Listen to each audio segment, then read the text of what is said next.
Hello cuties. तो Peaky blinders का episode 3 release हो चुका है और एपिसोड का नेम है गोल्ड। और कहा भी जा सकता है कि इस एपिसोड में सबने परफॉर्मेंस ही ऐसी दी है कि उसको गोल्ड कहने से कोई रह ही नहीं सकता। एपिसोड काफ़ी हद तक डेडिकेटेड है पीकी ब्लाइंडर की विमेन को। हर एक ने ज़बरदस्त स्टनिंग परफॉर्मेंस दी है। एपिसोड शुरू होता है, टॉमी रूबी को लेके हॉस्पिटल आ रहा होता है कि इसकी तबीयत बहुत ज़्यादा ख़राब हो गई है और डॉक्टर कहते हैं कि प्लीज़ आप सब लोग इससे दूर हो जाइए क्योंकि इससे थोड़ा इन्फेक्शियस डिजीज़ है तो आपको होने का भी खतरा हो सकता है। फिर वो रूबी को ले जाते हैं और टॉमी की हालत काफ़ी ख़राब थी। लिज़ी उसको संभाल ली थी मगर टॉमी कह रहा था ये सब कुछ मेरी वजह से हो रहा है, ये कर्ज मुझ पे है, वो लोग मुझे जाने नहीं दे रहे और इस बात के लिए वो मुझे पनिश कर रहे हैं, ये मेरा पनिशमेंट है। टॉमी और लिज़ी दोनों का एक्सरे होता है। टॉमी के एक्सरे के टाइम पे टॉमी बिल्कुल ऐसे हो जाता है कि भगवान को पता है मेरे अंदर क्या है। उसके बाद लिज़ी आके बताती है कि वो दोनों क्लियर थे, टॉमी और लिज़ी को कुछ नहीं था मगर रूबी को ट्यूबरक्लोसिस आई थी और उस टाइम पे उसका कुछ ऐसा ट्रीटमेंट था नहीं। तो उसने कहा था कि बस डॉक्टर ने ये बोला है कि ट्रीटमेंट के लिए वो अभी और ज़्यादा टेस्ट करेंगे और फिर देखते हैं क्या होता है। अगर उस टाइप से भी कुछ हमें रिज़ल्ट सही नहीं निकला तो फिर गोल्ड का यूज़ करेंगे। गोल्ड सॉल्ट से कुछ ऐसा कहा गया है कि इससे थोड़ा ये ठीक हो सकती है मगर इसके भी कुछ चांसेस पक्के नहीं है। फिर टॉमी पूछता है कि कितने % चांस डॉक्टर ने बताए हैं रूबी के ठीक होने के और लिज़ी कहती है कि डॉक्टर ने कुछ नहीं बताया और फिर वो दोनों बैठ के रोने लगते हैं। टॉमी रूबी के पास जाके कहता है कि मैं सब कुछ दूर कर दूंगा, चाहे मुझे कोई भी बार्गेन करना पड़े, कोई भी डील करनी पड़े, मैं सब कुछ ठीक कर दूंगा। लिज़ी आके कहती है कि तुम्हें मास्क पहनना चाहिए था यहाँ पे और टॉमी कहता है मैंने पहना हुआ है। टॉमी कह देता है कि तुम इस गोल्ड पे भरोसा करो मगर मैं कुछ और देखता हूँ। वो एडा को फ़ोन करके कह देता है कि मुझे पता है कि तुम्हें बिज़नेस में कोई इंटरेस्ट नहीं है, तुम्हें मेरे साथ काम नहीं करना है मगर मुझे तुम्हारे 5 दिन चाहिए, रूबी बहुत ज़्यादा बीमार है। फिर दिखाते हैं लंदन में डायना वेट कर रही होती है और वो देखती है कि एडा आई हुई है टॉमी की जगह पे। टॉमी जगह जगह जाके एस्मी को ढूंढ रहा था और फिर दिखाते हैं एडा और डायना के बीच ही कॉन्वो और दोनों एक दूसरे पे ऐसे तीखे तीखे वार कर रही होती हैं। मतलब डायना तो वैसे ही इतनी ज़्यादा एरोगेंट दिखाई गई है और उसके सामने एडा भी इतनी खतरनाक लगती है।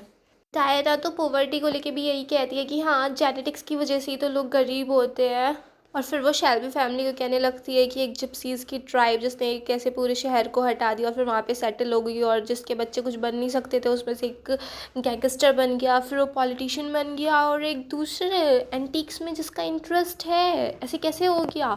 तो एडा कहती है हाँ आई थिंक ये भी जेनेटिक्स का ही कमाल है। डायना कहती है मैंने तुम्हारे बारे में सारी सर्च कर रखी है, अगर ये 1919 होता तो तुम मेरे अपने हाथ में कॉकटेल और एक हाथ में गन लेके आती और हैप्पीली मुझे शूट भी कर देती। तो ऐसे कहती है हाँ देखो टाइम कितना बदल गया है। डायना पूछती है टॉमस कहाँ है, तो एडा कहती है उसकी बेटी बीमार है और वो यहाँ पे नहीं आ सकता। डायना कहती है क्या तुम्हारे घर में गवर्नेंस नहीं होती है। एडा कहती है हमारी फैमिली में आई थिंक हमारी जेनेटिक्स हमारी क्लास ही ऐसी है कि हम अपने बच्चों का वेलफेयर अपने बिजनेस से आगे रखते हैं। फिर डायना पूछने लगती है कि आखिर थॉमस के इमोशंस ऐसे क्यों हैं, वो इतने ज़्यादा म्यूटिलेटेड क्यों है। एडा कहती है क्योंकि वो एक नॉवल का कैरेक्टर ही तो है, जैसे नॉवेल्स तुम पढ़ती हो वाइल्ड मैन वाले, थॉमस बिल्कुल वैसा ही है। और दोनों की काफ़ी डायलॉगबाजी चलती है, मतलब दोनों एक दूसरे की टक्कर की हैं। डायना कहती है जब क्लीनिजिंग का टाइम आएगा ना, जब हम सबको सफाई कर रहे होंगे, इस दुनिया से ये सारी गंदगी हटा रहे होंगे, तो जब ज्यूस को जब मारा जाएगा ना तो उस टाइम मैं कह दूँगी कि जिप्सीज़ को हटा दो, जिप्सीज़ का इसमें कुछ नहीं है। टॉमी को ढूंढते ढूंढते एस्मे मिल ही जाती है और वह एस्मे को देख के उसे पता चल जाता है। वो देख के कहता है कि मुझे तुम्हें देख के पता चल रहा है कि मैंने यहाँ पे आके गलती करी, मैंने अपना टाइम वेस्ट किया, मैंने अपनी होप वेस्ट की और मैंने अपना पेट्रोल भी वेस्ट कर दिया। एस्मे कहती है अच्छा तो तुम जिप्सी कर्स के लिए इधर से उधर घूम रहे हो, ये सब के लिए तुम्हारे पास पॉली थी ना। टॉमी कहता है पॉली अब इस दुनिया में नहीं है और पॉली ने ही मुझसे आके कहा था कि मैं एस्मे को ढूंढूं, इसलिए मैं यहाँ तक आया। अगर तुम्हारे रिएक्शन से लग रहा है ये तुम्हारा काम नहीं है तो बेकार ही था यहाँ आना। और मोस्टली भी आगे कुछ एडा को अपना एरोगेंस ही दिखा रहा होता है, एडा को कुछ समझ नहीं हो रहा होता है और एडा कहती है कि एक बात बता दूं कि यहाँ पे इस टाइम जो पावर है ना, सबसे ज़्यादा पावर शेल्बी ऑर्गेनाइजेशन के पास ही और वो मेरे पास है। तो इसलिए जब मैं बोलूँ तो अपने मुंह बंद रखना क्योंकि हमारे पास ही सारे इंसेंटिव्स है जिसकी वजह से जैक नेल्सन तुम्हारी बात मानेगा। जैक नेल्सन आ जाता है जीना के साथ और उसका भी यही कि टॉमी कहाँ है, एडा बता देती है। काफ़ी सारी लंबी चौड़ी बातों के बाद एडा कह देती है कि ठीक है सब पकड़ो इनविटेशन, टॉमी ने अपने घर पे सबको इनवाइट किया है और वहीं पे सारी बातें डिस्कस होंगी आगे। एस्मे टॉमी से कहती है कि तुमने मेरे पास आके ठीक किया, मुझे पता लग रहा है कि तुम्हारे खिलाफ बहुत सारी हेट है, बहुत ज़्यादा ग्रीविंग है, मैं तुम्हें वहाँ पे लेके चलूँगी। एडा शेल्बी ऑर्गेनाइजेशन को संभालती है। एडा अजाया से मिलती है जहाँ पता चलता है कि आर्थर को दौरे पड़ रहे हैं और वो अपने आप को कंट्रोल नहीं कर पा रहा है। एडा अजाया को हेडन स्टेक के बारे में बताती है जिसको टॉमी ने अपनी डायरी में लिखा हुआ था और कहती है कि उसको पकड़ के लाओ, और जो कि हमारे ओपियम चुरा रहा है, और साथ में आर्थर को भी ले जाना। अजाया कहता है कि वो 10 दिन से बिल्कुल क्लीन है, मैं उसे ओपियम के वेयर हाउस में ले जाऊँगा तो ये ठीक नहीं रहेगा है ना उसके लिए। तो एडा कहती है उसको कंट्रोल करना तुम्हारा काम है, और एडा से वो पूछता है कि आखिर मैं उसको लेके क्यों जाऊँ। तो एडा कहती है तुम आर्थर शेल्बी की रेपुटेशन को लेके जा रहे हो।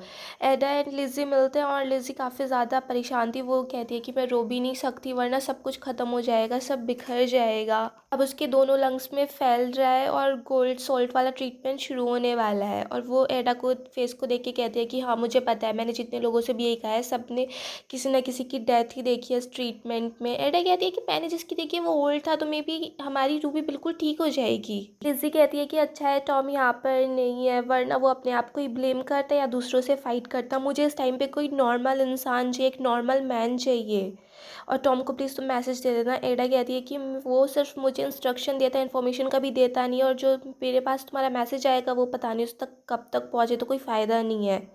लिज़ी कहती है कि वो जाने से पहले एस्मे को ढूंढ रहा था। तो एडा कहती है वो एक ली है और उनकी पूरी वाइल्ड ट्राइब है, पता नहीं वो लोग कहाँ रहते हैं माउंटेन्स में, उनका भी कुछ अता पता नहीं है। लिज़ी कहती है आज 1934 है, डॉक्टर्स, हमारी साइंस इतनी एडवांस हो चुकी है, डॉक्टर्स को सब पता है, मगर टॉमी फिर भी सब कुछ ज़्यादा बेटर जानता है। पहाड़ों में जिप्सीज के पीछे भाग रहा है, बिल्कुल भी नॉर्मल नहीं है तुम्हारा भाई।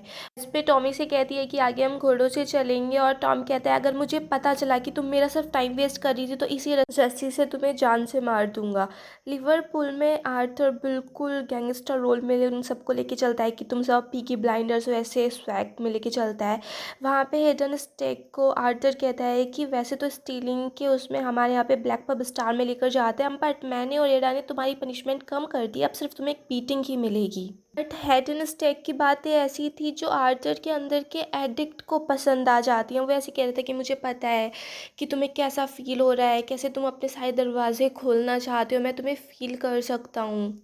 वो आर्थर को एक ऐसा रास्ता दिखा रहा था जिसमें आर्थर को ऐसे कहीं बंद रहने की ज़रूरत नहीं थी, वो बिल्कुल अपने आसानी से एक अच्छा रास्ता दिखा रहा था, और शायद उसकी बातें सुन के फर्स्ट टाइम आर्थर ने वॉयलेंस को चूज़ नहीं किया और उसको बिना पीटे पाट के वो वहाँ से निकल गया सारे बॉयज़ को लेके। एस्मे टॉमी को पता नहीं कहाँ कहाँ घुमाती है और फिर ले जाती है जिप्सी ग्रेवयार्ड में, और एस्मे कहती है कि वैसे तुम पे इतने सारे कर्ज हैं, सारे तो लिफ्ट हो नहीं पाएंगे। थॉमस कहता है कि मैं अब काइंडनेस फील कर रहा हूँ, मेरे बच्चों से मुझ में काइंडनेस आ रही है, मुझे ज़्यादा जोर लगाना चाहिए था जॉन को बचाने के लिए उस टाइम पे। अब एस्मे उसको बताती है कि एक सैफायर तुम्हें याद होगा जो तुमने बेथनी वावेल को दिया था। टॉमी कहता है हाँ 10 साल पहले, मगर मैंने उसको वार्न भी किया था कि ये ठीक नहीं है। एस्मे कहती है कि उसने वो अपनी बहन को दे दिया और उसकी बहन ने अपनी बेटी को, और जिस दिन उसने वो पहना उसी की रात को वो लड़की मर गई। वो 7 साल की छोटी बच्ची थी, शायद उस बच्ची की माँ ने ही तुम्हें कर्ज किया, और शायद उसने तब तक वेट किया कि जब तक तुम्हारी बेटी 7 साल की ना हो जाए, और इस टाइम पे इस कर्ज ने अपना काम शुरू कर दिया। बट आजकल सब कुछ साइंस से हो रहा है, तो साइंस कुछ कर दे, तुम्हारी बेटी बच जाए। और फिर वो कहती है कि चलो अब मैंने तुम्हें इतना कुछ बता दिया, मुझे कुछ अवार्ड तो दे दो। टॉमी कहता है कि मैं उसे ढूंढूंगा, मैं उस औरत को ढूंढूंगा, उसको बहुत रुपए दूंगा जिससे वो ये कर्ज बिल्कुल ख़त्म कर दे। ऐसे में कहती है वो लोग तुम्हें मिल ही नहीं पाएंगे, मैं ही तुम्हें मिली क्योंकि मैं चाहती थी कि तुम मुझसे मिलो, वो लोग को तो कुछ पता ही नहीं। टॉम कहता है तुम कुछ भी करो, कैसे भी करो, मगर उन लोगों को ढूंढो। टॉमी खूब चिल्ला रहा होता है कि मैं अमेंड्स करूँगा, मैं उसके लिए बहुत बड़ा मॉन्यूमेंट बना दूंगा, वो चाहे कितना बड़ा, चाहे उसकी बेटी के लिए उतना बड़ा बनवा दूंगा, कुछ भी करूँगा, चाहे कितने भी रुपए दूंगा, मगर उसको वो कर्ज हटाना पड़ेगा, सब ठीक हो जाएगा, रूबी बिल्कुल ठीक हो जाएगी। एस्मे भी कह देती है कि मुझे रुपए वुपए नहीं चाहिए, मुझे गोल्ड देना, मुझे पता है ये पैसा तो गिरता रहता है मगर गोल्ड हमेशा टिका रहता है बिल्कुल। टॉम जब वापस आता है तो लिज़ी बताती है कि कहाँ थे तुम, पहले क्यों नहीं आए तुम, अब भी क्यों आए हो। वो इस दुनिया से चली गई, वो नहीं रही इस दुनिया में, मैंने उसे तुम्हारा गुड बाय किस भी दे दिया, वो नहीं रही अब इस दुनिया में। और फिर लिज़ी बहुत रोने लगती है, और बारिश हो ही रही थी, टॉमी भी बेचारा रो रहा होता है, और इस इमोशनल सीन के साथ ये एपिसोड फिनिश हो जाता है। वैसे तो मुझे लगता है एज़मी का ये एक टाइप से बदला ही है, क्योंकि वो नहीं चाहती थी कि कभी ये लोग खुश रहे। उस जिस टाइम पे टॉमी अपनी बेटी के साथ हो सकता था, एज़मी उस टाइम उसको पता नहीं कहाँ-कहाँ पे घुमा रही थी।